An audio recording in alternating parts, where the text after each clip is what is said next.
चढ़ावा चोरी का मुद्दा सियासी गलियारों में बड़ा मुद्दा बन गया है। अखिलेश यादव अब मुक्तेश्वरानंद की शरण में बैठे दिखाई पड़ रहे हैं। एक के बाद एक ढेरों बयान आ रहे हैं, लेकिन कांग्रेस इस पर चुप है। कांग्रेस इस पर क्यों चुप है, क्यों इस पर फ्रंट फुट पर नहीं खेलती दिखाई पड़ रही, और समाजवादी पार्टी के मुखिया अखिलेश यादव इस मुद्दे के साथ पीडीए के इतर और कौन से वोट बैंक अपने पक्ष में करने की कोशिश कर रहे हैं, इसी का विस्तार से विश्लेषण करते हैं हमारे मेहमानों के साथ। रामकृपाल सिंह जी हमारे साथ मौजूद हैं, वरिष्ठ पत्रकार। पूर्णिमा त्रिपाठी जी हमारे साथ हैं। पीयूष पंत जी हमारे साथ हैं। अनुराग वर्मा जी हमारे साथ हैं। श्रीनिवास जी एक लंबे ब्रेक के बाद आए हुए हैं, और विनोद अग्निहोत्री जी हमारे साथ हैं, अमर उजाला के सलाहकार संपादक। एसआईटी जांच में ये पाया गया कि कैमरे से छेड़छाड़ हुई थी, सुरक्षा में चूक हुई थी, बट ये सारे मुद्दे जो है वो प्रॉपरली उस तरीके से नहीं उठाए जा रहे हैं। क्या ये भी जो है ऐसा लगता है कि इसको वही जो भारतीय वोटरों की मानसिकता है कि थोड़े दिनों में हम भूल जाएंगे, उसका फायदा लेकर ये मुद्दे नहीं वो किए जा रहे हैं? देखिए, एसआईटी की जांच तो बेसिकली जो हुआ है उसको सामने लाने के लिए नहीं है। एसआईटी की जांच इसलिए है कि थोड़ी सी लिपापोती करके थोड़ा बहुत मामला संभाल लिया जाए और दिखा दिया जाए कि जो देखो ये लोग चोरी में शामिल हैं, इनको हमने सजा दे दी, और उसको रफा दफा कर दिया जाए। बड़े नाम जो कि उच्च पदों पे बैठे थे, जैसे चंपत राय थे, अनिल मिश्रा थे, आज तक उनका कहीं पे कोई उनके खिलाफ ना एफआईआर है, ना पुलिस ने उनसे लंबी पूछताछ की है, ना दूसरा कोई उनके ऊपर केस हुआ है कहीं से भी। तो मामला ये रफा दफा एसआईटी ज़्यादा करने के लिए बनाई गई है, इंस्टेड ऑफ कि उसको पूरा सच सामने लाके दोषियों को, जो असल दोषी हैं, उनको सजा दी जाए। आप याद करिए, अभी कुछ दिनों पहले चंपत राय का बयान आया था कि जब तक एसआईटी की फाइनल रिपोर्ट नहीं आ जाएगी मैं मौन धारण किए हुए हूँ। तो वो एक तरह से संकेत है ना, वो धमकी है ना कि एसआईटी जब फाइनल रिपोर्ट दे दे, क्योंकि बीच में अगर उनका नाम आया या इनके खिलाफ कोई दूसरी कार्रवाई हुई तो चंपत राय अपना मुंह खोल देंगे। एक तरह से ये डराया जा रहा है, और अगर मुंह खोलेंगे तो फिर कौन फंसेगा? सीधे सीधे आरएसएस और सीधे सीधे पीएमओ उसमें दायरे में आ जाएंगे। तो ये सारा मामला, चंपत राय को अलग रखना, अनिल मिश्रा को अलग रखना, गोपाल राव को बाहर कर देना, वहाँ से बाहर कर देना, उनको वापस भेज देना, ये सब जो चीज़ें हो रही हैं वो मामला को थोड़ा रफा दफा करने के हिसाब से हो रही हैं। 2-4 लोगों के नाम आ गए हैं, छोटी मोटी चोरी के लिए उनको कुछ सज़ा होगी भी, बाद में माफ़ भी हो जाएगी, जनता भी भूल जाएगी। हम सभी ये कह रहे हैं कि आस्था पे जो चोट लगी है वो तो एक अपनी जगह है, भ्रष्टाचार इसमें हुआ है वो मुद्दा बन सकता है कि नहीं। अभी शायद श्रीनिवास जी ने कहा कि भ्रष्टाचार शायद नहीं बनता है मुद्दा, आप ही ने कहा, अनुराग जी ने कहा नहीं, मुद्दा कैसे नहीं बनता है? बोफोर में बना था कि नहीं बना था? आखिर बोफोर में मुद्दा बना भ्रष्टाचार, चारा घोटाला बना नहीं, लेकिन वो है कि कौन उसको उठाता है। आप एक कल्पना करिए कि आज की डेट में, मान लीजिए हाइपोथेटिकल सिचुएशन है, राजनाथ सिंह खुल के बगावत के सुर उठाते हुए आगे आ जाते हैं, कहते हैं कि मैं बहुत लंबे समय से राम जन्मभूमि से जुड़ा रहा, उत्तर प्रदेश मेरी पॉलिटिकल कर्म भूमि है और इससे मैं बहुत आहत हुआ हूँ, और वो कुछ पब्लिक में बयान दे लेते हैं, मोर्चा लगा के खड़े हो जाते हैं, तो क्या नहीं लगता है तो बीजेपी को क्या उसका नुकसान नहीं होगा? बिल्कुल होगा। या for that matter Advani ji सामने आ जाते हैं। भाई, अगर राम मंदिर को किसी ने मुद्दा बनाया तो वो अडवाणी जी थे। कल को उनकी तरफ से सिर्फ एक स्टेटमेंट ही आ जाता है कि भाई मैं तो बहुत आहत हुआ हूँ, ये तो वो सपना नहीं था जो हमने जिस समय रामलला हम आएंगे मंदिर यहीं बनाएंगे कहा था, ये हमारा सपना नहीं था, हमारा तो सपना टूट गया। तो क्या उससे नुकसान नहीं होगा? होगा। कौन उठा रहा है और कैसे उठा रहा है ये बहुत मायने रखता है। समाजवादी पार्टी उठा के बहुत ज़्यादा राजनीतिक लाभ नहीं ले पाएगी, बशर्ते कि कोई इधर से इसी खेमे से ना सामने आए, और अगर नहीं आते हैं लोग तो फिर हमको नहीं मानना चाहिए कि बहुत ज़्यादा उसका कोई असर जनमानस पे पड़ने वाला है। लोग कहेंगे, गाली दे लेंगे, नाकारा है, नालायक हैं, उचक्के हैं, चोर हैं, कह लेंगे, फिर जब वोट में जाके लाइन में लगेंगे तो कहेंगे तो अरे यार, तो इनको नहीं दे तो क्या दे उनको, ये दे। विपक्ष की ऐसी स्थिति। हाँ, तो वो एक मुद्दा रहेगा। कैसे वो उसको कैपिटलाइज करेंगे ये डिपेंड करेगा ऑपोजिशन पार्टी। एक तस्वीर इस हफ्ते बड़ी वायरल हुई, अभी मुक्तेश्वरानंद बैठे हुए हैं और अखिलेश यादव उनके चरणों में बैठे हुए हैं। मैं दर्शक भी वो तस्वीर देख रहे हैं। इस तस्वीर के कोई पॉलिटिकल मायने निकालें, या फिर जो अपने शासनकाल में किसी पर लाठी चलाता है फिर आज उसके शरण में बैठा हुआ है, कैसे तस्वीर देखें? ये राम मंदिर चढ़ावा चोरी के बाद ही हुआ है ये ऐसा चमत्कार। देखिए प्रतीक्षा जी, पिछले चुनाव के बाद से, पिछले उत्तर प्रदेश के चुनाव के बाद से जितने भी चुनाव हुए हैं उसमें सारे वो जो क्षेत्रीय राजनीतिक दल जो मुस्लिम वोट पे राजनीति करते थे, उनके दम पे सरकार बनाते थे, उनको ये समझ में आ गया है कि भाई अब मुस्लिम वोट बैंक नहीं चलेगा। वो जो उनके पास ट्रम्प कार्ड होता था वो फेल हो गया। उसी के साथ मुसलमानों को भी ये समझ में आ गया कि अब वो किंग मेकर नहीं है। तो ऐसी स्थिति में समाजवादी पार्टी के लिए ये बहुत ही ज़्यादा ज़रूरी है कि वो कुछ और वर्गों को अपने साथ जोड़े। मुसलमान वोट बैंक उनके पास 18-20% जो है सो है, उसके साथ जो वो कुछ ब्राह्मण वोट को, कुछ ओबीसी वोट को, कुछ कहीं ना कहीं से कुछ समीकरण ऐसा बनाना पड़ेगा कि वो सरकार बना सके। ये एक भारतीय राजनीति में एक बहुत बड़ा गेम चेंजर रहा है पिछले कुछ दिनों में कि जो मुस्लिम वोट बैंक की राजनीति थी वो ध्वस्त हो गई है। इसको आप अच्छा साइन समझें, बुरा साइन समझें, वो अलग का विषय है, लेकिन एक चीज़ स्पष्ट है कि जो स्पेशली नॉर्थ में जो राजनीतिक दलों का जो ओरिएंटेशन जो पिछले दिनों हुआ था कि मुस्लिम वोट बैंक साध लो, जो पूरी राजनीति रही। अगर हम ये कहते हैं कि बीजेपी ने राम मंदिर की राजनीति करी, तो जितने ये क्षेत्रीय दल थे इन्होंने भी एंटी राम मंदिर की राजनीति करके वो राजनीति में वो सरकारें बनाए हैं। उन्होंने कहीं से कोई दूसरी कुछ काम नहीं किया था। उन्होंने सिर्फ लालू यादव जी ने आडवाणी जी को गिरफ्तार किया था, समाजवादी पार्टी ने गोली चलवाई थी, सिर्फ इनकी भी राजनीति एंटी राम मंदिर रही। वही ध्रुवीकरण, एक तरफा कह लीजिए, दो तरफा कह लीजिए। वो राजनीति फलीभूत हुई इन लोगों को, ऐसा नहीं है कि इन लोगों को फायदा खूब हुआ, लेकिन वो पिछले 5-7 साल में वो राजनीति ध्वस्त हो गई है कि अब सिर्फ मुस्लिम वोट साध लो और सरकार बना लो, वो खत्म हो चुकी है। तो अब अगर समाजवादी पार्टी और उनके नेता अगर हिंदुओं के कुछ वर्ग के वोटरों में सेंध लगाने की कोशिश कर, देखिए एक चीज होती है कि हम प्रो मुस्लिम हैं, साथ में हम एंटी हिंदू हैं या नहीं। तो अब यह बनाने की कोशिश की जा रही है कि मैं एंटी मुस्लिम, मैं प्रो मुस्लिम तो हूं लेकिन मैं एंटी हिंदू नहीं हूं। मतलब हिंदुओं को लेके अब जो अभी तक की जो वो रही है कि हम हिंदू विरोधी भी रहे हैं, तो उस छवि को धीरे धीरे डाइल्यूट करने की कोशिश की जा रही है कि भाई हम प्रो मोदी हैं लेकिन प्रो मुस्लिम हैं, लेकिन हम एंटी हिंदू नहीं है। तो वो ये राजनीति की शुरुआत हो चुकी है। अखिलेश यादव शायद इसीलिए शरण में बैठे हैं। अनुराग जी ने जो कहा कि इन पार्टियों ने अपनी छवि बनाई थी एंटी हिंदू, प्रो मुस्लिम होने के अलग से एक एंटी हिंदू की छवि बनाई, वो सच नहीं है।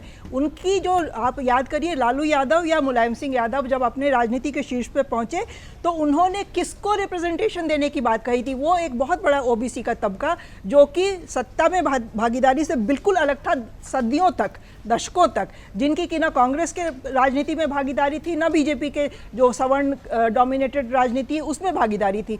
उन्होंने उनकी बात की, उनको अपने साथ जोड़ा और तब जाके उसमें वो मुस्लिम वोट बैंक जुड़ा, तब जाके वो सक्सेसफुल हुए। सिर्फ ये कह देना कि वो प्रो मुस्लिम और एंटी हिंदू बन के सक्सेसफुल हुए सही नहीं होगा। रामकृपाल सर, जब इस तरीके के मुद्दे आते हैं तो पूरी कहानी जो है वो नैरेटिव पर आ जाती है। भारत में अगर हमने देखा तो 15-20 दिन का ही चुनाव होता है, मतलब ये कहना थोड़ी अतिशयोक्ति है, बट फिर भी 15-20 दिन में ही जो माहौल बनता है प्लस या माइनस का होता है। ये पूरा खेल ध्रुवीकरण से निकल के नैरेटिव तक का खेल बनाने में, वोटर्स के बीच में जाने में क्या लगता है कि थोड़ा सा दिक्कत आएगी बीजेपी को? कई बार ये प्रतीक्षा जी वही बात कही है कि अभी जो ये चल रहा है इस पर मैंने 2 ही बात कही है। अगर ये लगेगा, ये तो जनता को पता है कि हर पार्टी में हर जगह पे सब जगह 90% जो होते हैं वो बेसिकली क्या होते हैं, वो रिफॉर्मिस्ट होते हैं, उनको आइडियोलॉजी से कोई मतलब नहीं। लेनिन से एक बार किसी ने पूछा था कि ये जो आपके फॉलोअर हैं आर दे सोशलिस्ट? लेनिन ने कहा कि क्या बकवास करते हो, अगर ये सारे आइडियोलॉजी हो सोशलिस्ट होते तो मुझे ये संघर्ष करने की जरूरत ही नहीं पड़ती। इसमें उन्होंने कहा कि देर 99% अपॉर्चुनिस्ट, ये कोई आया इसलिए कि उसकी शर्ट अच्छी हो जाएगी, किसी का पैंट अच्छा हो जाएगा, किसी के बच्चे की फीस माफ़ हो जाएगी। तो दुनिया, अब मैं आपको एक छोटी सी उदाहरण दे रहा हूँ। मेरे गांव, मैं गांव का नाम नहीं लूँगा, ये मेरे गांव में, मैं अभी भी गांव में एक एसी लगवाना चाह रहा था, तो मैंने पूछा कि भाई ये बताओ विंडो एसी लगवा लें गांव में? तो उसने कहा, जो मेरा वो है पोता है, उसने कहा कि बाबा यहाँ एक विंडो एसी चलता ही नहीं है, सब स्प्लिट एसी हैं। मैंने कहा स्प्लिट एसी? स्प्लिट एसी तो महंगे मिलते हैं। बोला, और मैंने कहा कुछ बड़े महंगे होते। उसने कहा कुछ नहीं, चूँकि गांव में जो लोग घर बनाते हैं तो ये सोच करके जो लोहा वहा लगवाते हैं खिड़की पर, वो काटना नहीं चाहते। स्प्लिट एसी में होता है कि बाहर रख लिया उसको और एक वो लेकर अंदर ले आए। तो मैंने पूछा कि यार बिल तो बहुत ज़्यादा आता होगा।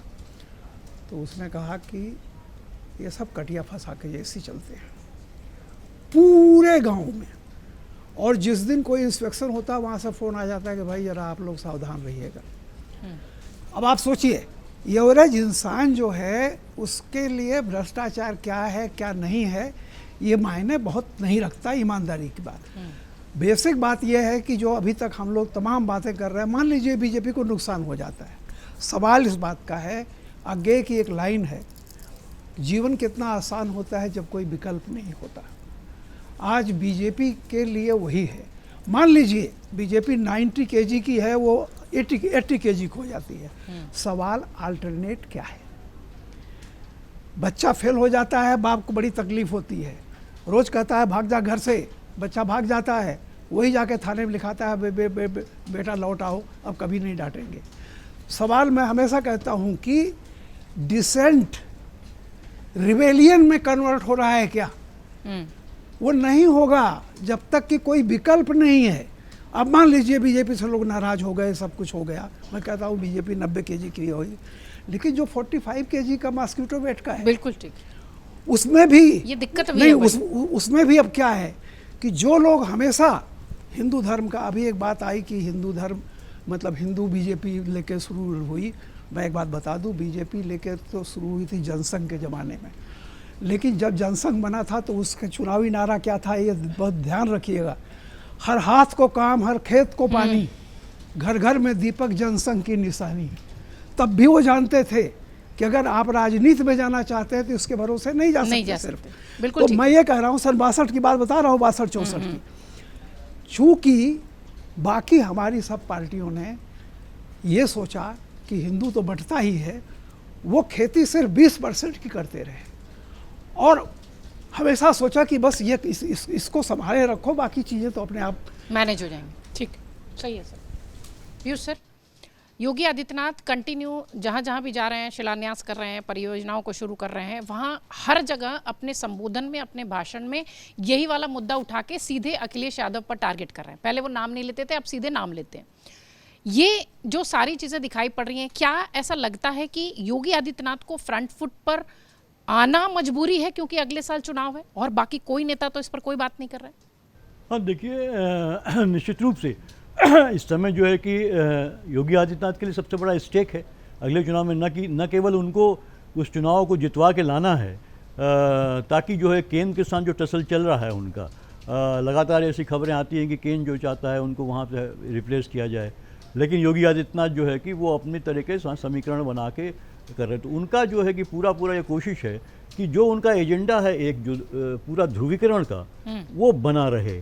और इसीलिए आप देखिए कि लगातार और कमज़ोर कैसे किया जाए समाजवादी पार्टी को और अखिलेश को, जिस तरह से ये रामलला के इस यहाँ पे जो लूट हुई है उसको लेके वो जो आक्रमण कर रहे हैं, तो अब वो मथुरा का मामला योगी जी ने खुद ही वो उठा दिया है लगातार। वो एक यादवों, ताकि वहाँ पे ये विरोध करेंगे तो यादव है, इनका एक वोट बैंक है, तो वो कहीं ना कहीं प्रभावित होगा और वो उसकी मांग वो भी करेगा कि हाँ भाई यहाँ पे बनना चाहिए, एक कृष्ण का भी जो है मंदिर यहाँ पे बनना चाहिए। तो वो एक पॉलिटिकल जो है कि उन्होंने चाल चली है उसमें, और वो यही है। और इसके लिए वो लगातार क्योंकि अखिलेश यादव उठा रहे हैं तो वो कह रहे हैं कि भाई इनके टाइम में तो इतनी ज़मीनें जो है जहाँ पे झंडा गाड़ देते थे और ज़मीनें हो जाती थी, तमाम लूट मची ज़मीनों की और तमाम जो है कि चीज़ों पे कब्जा किए गए। तभी अखिलेश यादव ने पलटवार भी किया कि आप बताइए, हिसाब दीजिए। अगर आपने ये, उन्होंने योगी जी ने ये दिखाने की कोशिश करी कि हमने वो सारी चीज़ें वापस जो है कि वो जो सरकारी ज़मीनें थी उनका अधिग्रहण किया फिर से दोबारा, तो अखिलेश यादव ने इसीलिए कहा कि आप उसका हिसाब तो दीजिए, ऐसे कहने से क्या होता है, आप नैरेटिव आप बना रहे हैं उसको, आप दीजिए कौन सी ज़मीनें थी जो आपने कब्जा की गई थी और कौन सी आपने वापस ली, कितने करोड़ की थी वो।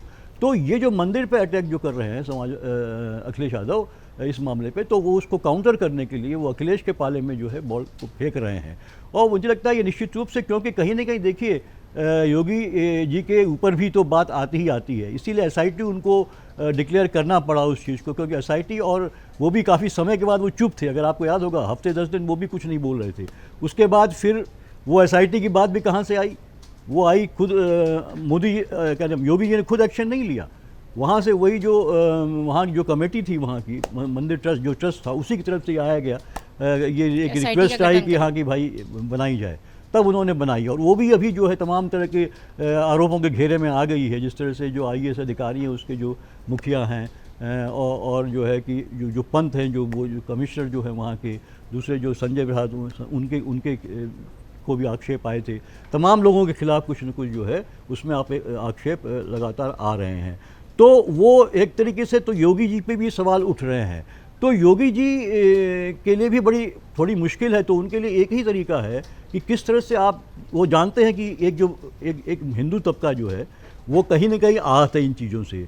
हो सकता है आने वाले समय में वो थोड़ा खिसक भी जाए, खासकर वो मिडिल क्लास जो है, और वो जो युवा लोग हैं उसमें भी जो बड़े लोग हैं, जिस तरह से लोग आहत थे, उनके सामान नहीं मिले, उनका हिसाब किताब नहीं मिला, तो वो कहीं ना कहीं वो उनके मन में एक स्थिति कि भाई ये तो हमारे आस्था के साथ खिलवाड़ किया गया। तो एक कहीं ना कहीं उनको भी फीडबैक मिल रहा था, इसीलिए पूरी कोशिश हो रही है कि किस तरह से उसको संभाला जाए और फिर से वो आस्था को वहाँ पे रिस्टोर किया जाए। तो मुझे लगता है कि इसलिए योगी जी के लिए एक सवाल तो है कि क्या जिस तरह से पिछली बार नुकसान उनको हुआ और इस बार कहीं वो अगर अखिलेश यादव जिस तरह से पूरी मुखर होकर इन बातों को उठा रहे हैं और वो कोशिश कर रहे हैं कि एक ब्राह्मण समाज का भी वोट जो है अपने साथ जोड़ा जाए वहाँ पे, और लगातार वो ठाकुरवाद की तरफ जो है कि वो अटैक करते रहते हैं, और ठाकुर वर्सेस ब्राह्मण का भी एक जो है बाइनरी को वो कोशिश करते हैं वहाँ पे पैदा की जाए। तो मुझे लगता है इसलिए योगी जी को के लिए बहुत ज़रूरी हो गया कि किस तरह से वो इसको करें। और उसके लिए सबसे बड़ी बात यह कि देखिए अखिलेश तो आप छोड़ दीजिए, वो सबसे बड़ा उनको खतरा है वो केंद्र की तरफ से है, जो कि एक फसल चल रही है वहाँ पे कि योगी जी को किसी तरह से जो है कमज़ोर किया जाए। तो मुझे लगता है इसलिए ये मामला उनके लिए बहुत महत्वपूर्ण है और वो कोशिश है उनकी पूरी हो रही है। और एक तरीके से वो इसमें मुझे लगता है कि दिखाई भी दे रहा है कि वो पूरा अटैक कर रहे हैं समाजवादी पार्टी की तरफ से। जो भी मीटिंग में जाते हैं तो उनका एक ही प्रयास है कि उस चीज़ को जो उनकी तरफ आक्षेप आ रहे हैं, समाजवादी पार्टी जो एनकैश करने की कोशिश कर रही है उसको न्यूट्रलाइज कर दी जाए पूरी तरीके से। श्रीनिवास सर, हमने पिछले 12-13 सालों में देखा बहुत सारे ऐसे मुद्दे आए जिनको ऊपर कि उसका क्विक समाधान बीजेपी ने निकाल लिया, वो उनकी अपनी तरीके भी होते हैं। ये मुद्दा जो उनके लिए फंसने वाला भी मुद्दा है, वो मुद्दा 1.5 महीने से खींचे चला जा रहा है। हम भी खबरों खिलाड़ी में लगातार चर्चा कर रहे हैं, क्या अपडेट हो रही, क्या हो रही। क्या वाकई में जिस ओर पीयूष जी इशारा कर रहे थे कुछ वैसा मैटर है, या आप देखते हैं कि योगी की साख पर या योगी सरकार पर इस मुद्दे का कोई असर होने वाला नहीं? मैं बहुत लाइट नोट में पहले 2 लाइन बोलूँगा। ये मुद्दा ही नहीं है, काहे का मुद्दा? हमारे धर्म ग्रंथ से लेके हमारे जो बड़े बड़े राइटर साहित्यकार लिखते आए हैं कि राम जी की चिड़ई राम जी की खेत, खा ले चिड़ियाँ भर भर पेट। ग्रंथ में कहते हैं राम नाम की लूट है, लूट सको तो लूट। तो इसकी तो हमें इजाज़त मिली है, अरे इस बार नाम के बदले दान लूट लिया, क्या दिक्कत है इसमें? चलिए अब समझिए राजनीति को, जो मेरी छोटी बुद्धि में आ रही है।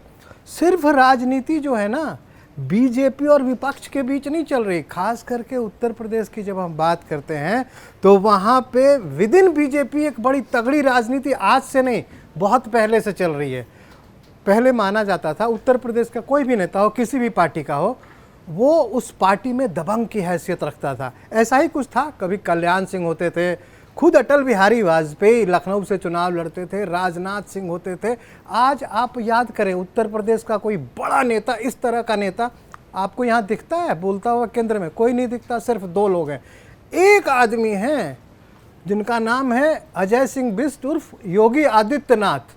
वो हमेशा चुपके से ही सही, नज़र छुपा के सही, नज़र दिखा देते हैं। और जहाँ तक बात है कि योगी, मोदी, अमित शाह, विपक्ष, तो इसका नज़ारा तो हमें लोकसभा में दिख तो गया था यूपी में, जहाँ पे 72 सीटें जीत जाती थी बीजेपी, वहाँ उसको पछाड़ दिया समाजवादी पार्टी ने।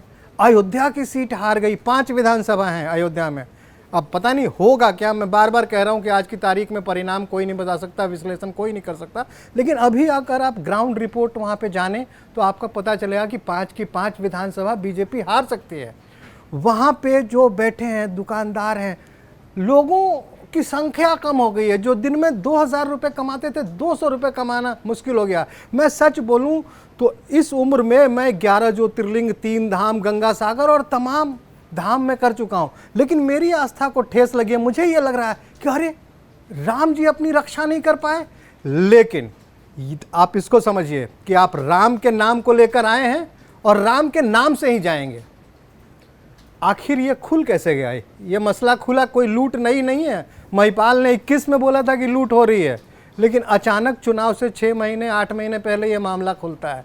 तो कहीं ना कहीं मुझे जो लग रहा है, अगर सब कुछ जो आरोप विपक्ष की तरफ से लगाता है, मैं नहीं लगाता हूँ SIR और ये फर्जी वोटिंग मैं नहीं लगाता, विपक्ष कहता है अगर ऐसा कुछ है, ऐसा नहीं होता है, तो ऐसा नहीं है कि राम मंदिर पे लोगों की आस्था नहीं टूटी है। मेरी आस्था टूटी है। मैं बहुत धर्म भीरू हूँ, बताया तो मैं 11 ज्योतिर्लिंग, 3 धाम, गंगा सागर तक हो आया हूँ, लेकिन मेरी आस्था टूटी है कि क्यों जाऊँगा भाई, जब राम जी खुद को नहीं बचा पा रहे हैं।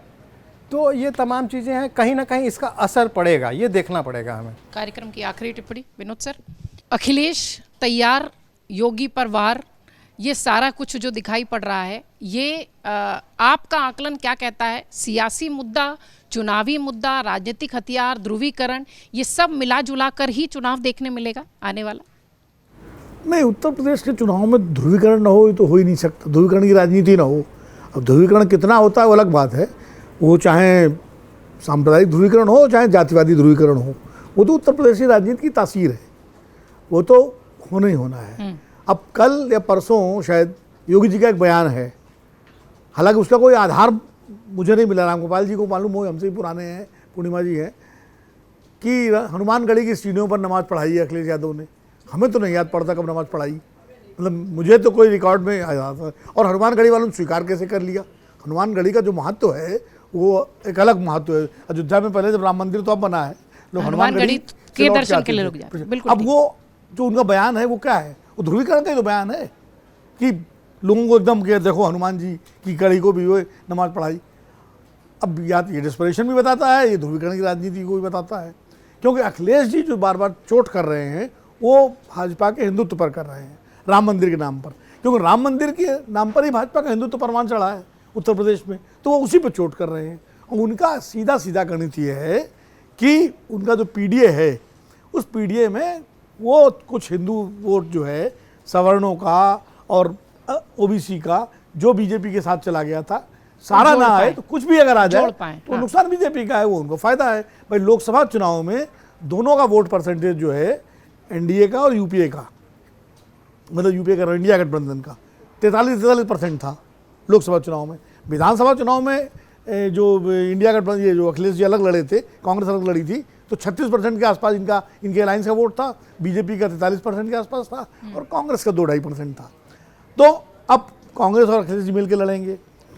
उसमें दलित वोटों का एक मसला है, दलित वोट अभी चौराहे पर है बिल्कुल, वो BSP के साथ है भी और नहीं भी है। बीजेपी भी उसको 2014 से लेकर 2022 तक दलितों के एक बड़े सेक्शन ने बीजेपी को भी वोट दिया, लेकिन 2024 में वो छिटक गया, वो छिटक के चला गया गठबंधन के साथ। इसलिए अखिलेश गठबंधन की सीटें 43 आ गई।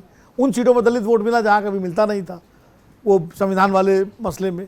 तो अखिलेश जी की कोशिश ये है कि मंदिर के मुद्दे पर एक सेक्शन जो धर्मवीरू सेक्शन है वो हमारे साथ अगर आ जाता है तो हमारा काम बन जाएगा।